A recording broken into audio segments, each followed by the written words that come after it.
Aujourd'hui, j'avais à cœur que l'on parle de confiance. La confiance, ce fameux mot qui est si difficile à mettre en pratique.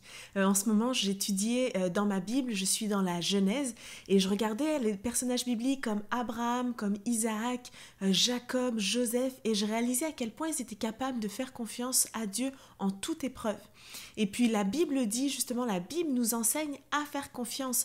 On va regarder dans le livre des Proverbes, chapitre 3, le verset 5 qui dit « Mets ta confiance en l'Éternel de tout ton cœur et ne te repose pas sur ta propre intelligence.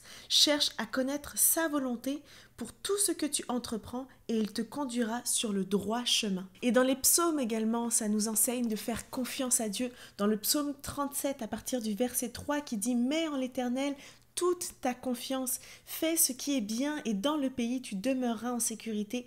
En Dieu, mets ta joie et il comblera les vœux de ton cœur. C'est à l'Éternel qu'il te faut remettre tout ton avenir. Aie confiance en lui et il agira. » Puis j'ai réalisé en fait à quel point le mot confiance était quelque chose de paradoxal.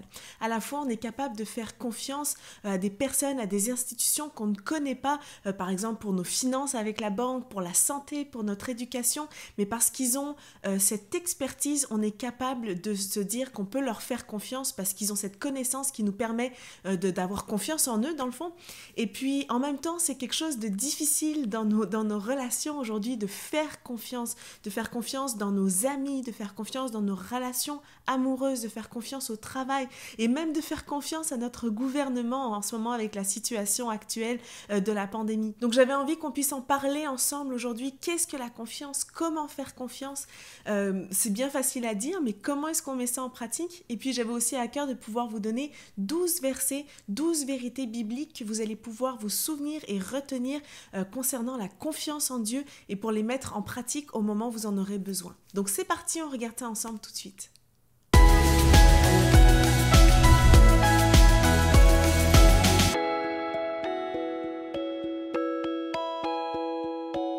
Bonjour et bienvenue à tous sur ma chaîne YouTube pour un mode de vie d'adoration. Aujourd'hui, j'ai une question pour vous. Est-ce que vous faites réellement confiance à Dieu? Est-ce que vous êtes capable de lui faire confiance en toutes circonstances? Est-ce que vous êtes capable de lui faire confiance même quand il vous répond non ou qu'il vous répond pas maintenant?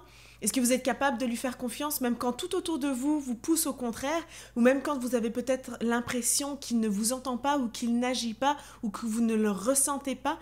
Est-ce que vous êtes capable réellement de faire confiance à Dieu? Puis je vous pose la question et je me la pose moi-même parce que c'est facile de rapidement en fait mettre Dieu de côté, essayer par nos propres forces. Dieu nous a donné une capacité de raisonner, il nous a donné une capacité de trouver aussi par nous-mêmes des réponses ou des solutions dans notre vie, dans les situations du quotidien. Mais par contre, des fois, on a tendance à lui le mettre de côté et à vouloir prendre le contrôle et faire les choses par nous-mêmes, soit par manque de confiance, soit justement par manque de priorité, de mettre Dieu au centre de tout. Et je me posais la question, est-ce que Dieu ne m'a-t-il pas révélé suffisamment à quel point il était bon et à quel point il m'aime pour que même quand les situations, même quand ça ne me dit pas, je sois capable de lui faire confiance.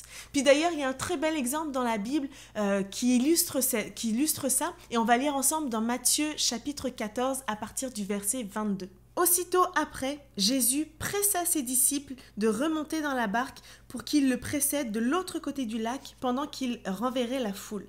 Quand tout le monde se fut dispersé, il gravit la colline pour prier à l'écart. À la tombée de la nuit, il était là, tout seul. Pendant ce temps, à plusieurs centaines de mètres au large, la barque luttait péniblement contre les vagues car les vents étaient contraires. Vers la fin de la nuit, Jésus se dirigea vers ses disciples en marchant sur les eaux du lac. Quand ils le virent marcher sur l'eau, ils furent pris de panique. « C'est un fantôme » dirent-ils, et ils se mirent à pousser des cris de frayeur. Mais Jésus leur parla aussitôt. « Rassurez-vous, dit-il, c'est moi, n'ayez pas peur. » Alors Pierre lui dit « Si c'est bien toi, Seigneur, ordonne-moi de venir te rejoindre sur l'eau. »« Viens, lui dit Jésus. » Aussitôt Pierre descendit de la barque et se mit à marcher sur l'eau en direction de Jésus. Mais quand il remarqua combien les vents soufflaient fort, il prit peur et comme il commençait à s'enfoncer, il s'écria « Au secours, Seigneur !» Immédiatement, Jésus lui tendit la main et le saisit. « Ta foi est bien faible, dit-il. Pourquoi as-tu douté ?» Et donc on peut voir dans ce passage que Pierre avait confiance et foi en Jésus, mais ce passage révèle également les doutes et les peurs qui ont fait couler Pierre. Tant que Pierre marche les yeux fixés sur Jésus, il est capable d'accomplir un miracle extraordinaire qui est de marcher sur l'eau. Mais à partir du moment où il commence à regarder ce qui se passe autour et qu'il s'aperçoit en fait que les vents soufflent et que probablement les vagues devaient s'agiter, et ben là, le doute commence à prendre le dessus et c'est là qu'il se met à couler. Pierre avait confiance en Jésus. D'ailleurs, quand Jésus lui a dit « Viens », Pierre a mis sa foi en action, est sorti de la barque et a commencé à marcher sur l'eau.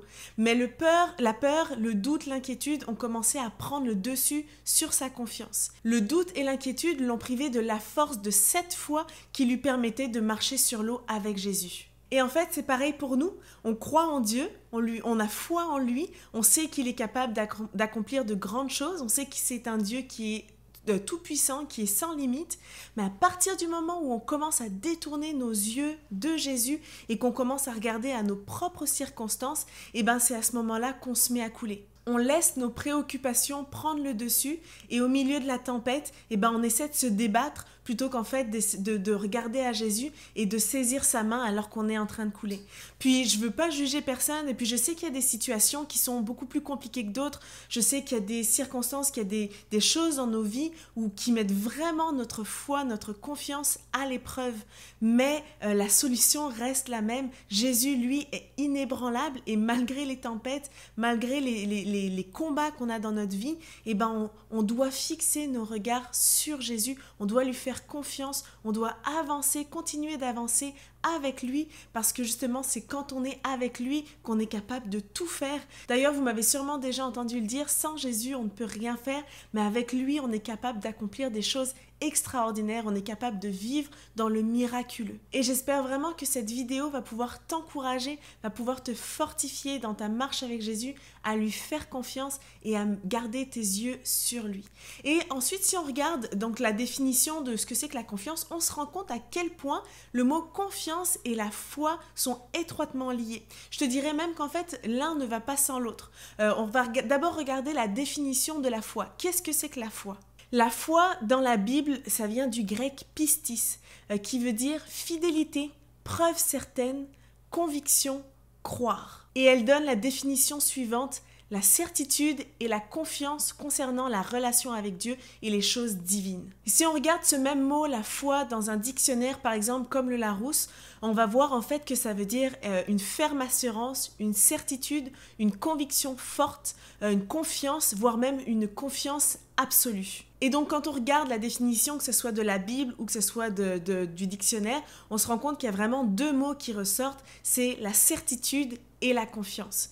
Et donc la certitude, c'est par exemple avoir la foi que Dieu existe, avoir la foi qu'il a créé le monde et tout ce qui s'y trouve, avoir foi en fait qu'il a créé le monde mais qu'il nous a créé nous aussi, avoir foi que Jésus est mort pour nous et qu'il est ressuscité, avoir la foi que la Bible est inspirée, que tout ce qui s'y trouve est vrai et que ça agit encore pour nous aujourd'hui. Et donc la confiance, c'est que maintenant que j'ai la certitude de qui Dieu est, de sa grandeur, de sa puissance, de tout ce qu'il est, et bien en fait je vais pouvoir placer ma confiance en lui parce que j'ai confiance, je n'ai plus de doute sur son amour, je n'ai pas de doute sur son existence, je n'ai pas de doute de ses plans pour ma vie, de son action dans ma vie également, et peu importe ce qui se passe autour de moi, peu importe les circonstances autour de moi, et bien ma confiance est en Dieu parce que je sais qu'il est Dieu. Et maintenant, si on regarde la définition de la confiance, et ben ça va encore plus mettre en évidence à quel point le mot foi et la confiance sont étroitement liés. Le mot grec pour confiance dans la Bible, c'est peito, et ça signifie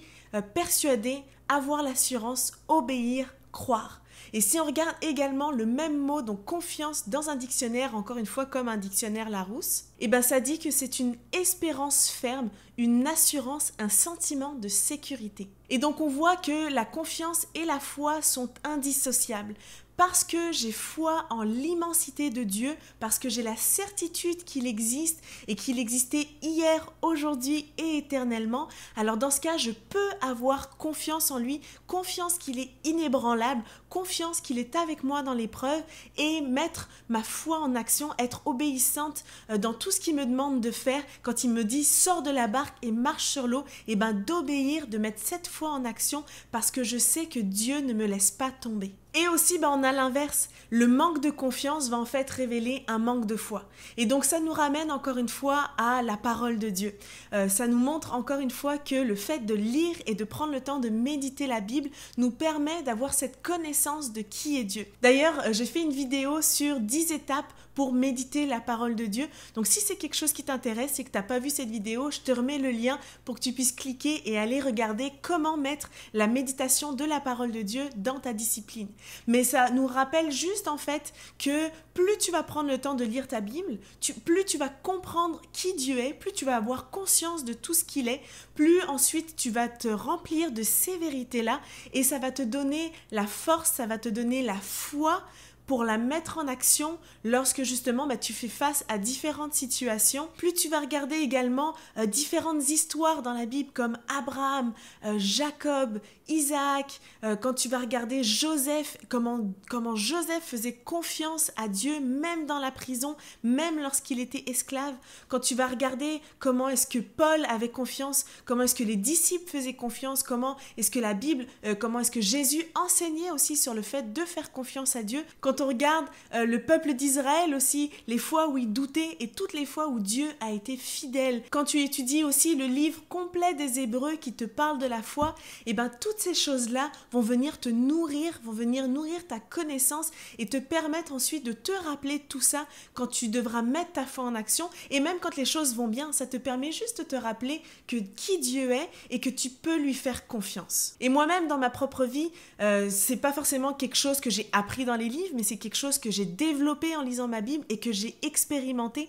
Toutes les fois où j'ai pu mettre ma foi en action, toutes les fois où j'ai fait confiance à Dieu, même dans les situations qui paraissaient les plus impossibles. Si je devais toutes les énumérer, franchement, je pense qu'on en aurait pour des heures et des heures. Il y a tellement de fois dans ma vie où j'ai dû mettre ma foi en action, où j'ai dû prendre la décision de sortir de la barque et de marcher sur l'eau et de garder mes yeux fixés sur Jésus et jamais il m'a laissé tomber. À chaque fois, c'est une occasion supplémentaire de me montrer à quel point il est digne, à quel point il est bon, à quel point il est avec moi, même dans mes combats et que j'ai juste à lui faire confiance, d'arrêter de toujours vouloir prendre le contrôle, d'arrêter de toujours vouloir faire les choses par moi-même, mais simplement me confier en lui et lui faire confiance. Et s'il y a bien quelque chose que j'ai appris avec le temps, c'est que Dieu ne trahira jamais notre confiance, jamais il nous laissera tomber. Alors j'espère vraiment que cette vidéo et ce partage vont pouvoir booster ta foi et t'encourager à lui faire confiance davantage. Et puis pour terminer, j'aimerais te lire 10 versets pour t'accompagner dans cette démarche-là. Tu peux te les approprier et les ressortir quand tu en auras besoin. Alors je t'en ai déjà cité 2 tout à l'heure, qui étaient Proverbes chapitre 3 verset 5 et qui était Psaume 37 verset 5. Et puis je vais t'en lire 10 autres. Le premier, c'est dans Naoum chapitre 1 verset 7 et qui dit « Mais l'Éternel est bon et il est un sûr abri au jour de la détresse et il prend soin de ceux qui se confient en lui. » Ésaïe 12 verset 2. « Oui, Dieu est mon sauveur, je me confie en lui et je n'ai plus de crainte car l'Éternel est ma force et il est le sujet de mes chants. Il m'a sauvé. » Psaume 56 verset 5. Je loue Dieu pour sa parole, je mets ma confiance en lui et je n'ai pas peur. Psaume chapitre 27, verset 14. Attends-toi donc à l'Éternel, sois fort, affermis ton courage, oui, attends-toi à l'Éternel. Psaume 28, verset 7. L'Éternel est ma force, mon bouclier, en lui je me confie, il vient à mon secours, aussi mon cœur bondit de joie, je veux chanter pour le louer. Ésaïe 26, verset 3. À celui qui est ferme dans ses positions, tu assures une paix parfaite parce qu'il se confie en toi. Psaume chapitre 9, verset 11. C'est pourquoi ceux qui te connaissent ont placé leur confiance en toi, car toi, jamais tu ne délaisses, ô Éternel, celui qui se tourne vers toi. 2 Samuel chapitre 22 verset 31. Parfaites sont les voies que prescrit l'Éternel, et sa parole est éprouvée. Il est un bouclier pour ceux qui se confient en lui. Romains chapitre 4 versets 20 et 21. Au contraire, loin de mettre en doute la promesse et de refuser de croire, il trouva sa force dans la foi, en reconnaissant la grandeur de Dieu et en étant absolument persuadé que Dieu est capable d'accomplir ce qu'il a promis.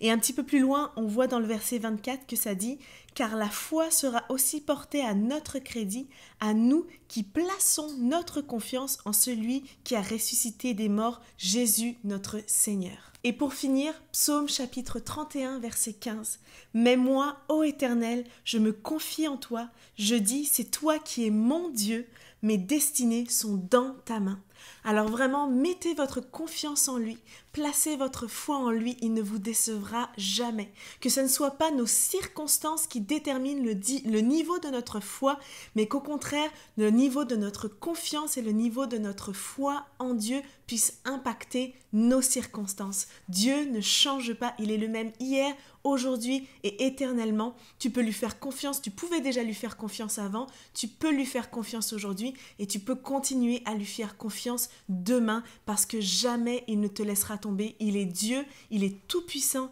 il est fidèle, il est victorieux. C'est un Dieu de miracles, un Dieu de toute impossibilité. Mets ta confiance en lui. Merci d'avoir regardé encore une fois cette vidéo et soyez bénis.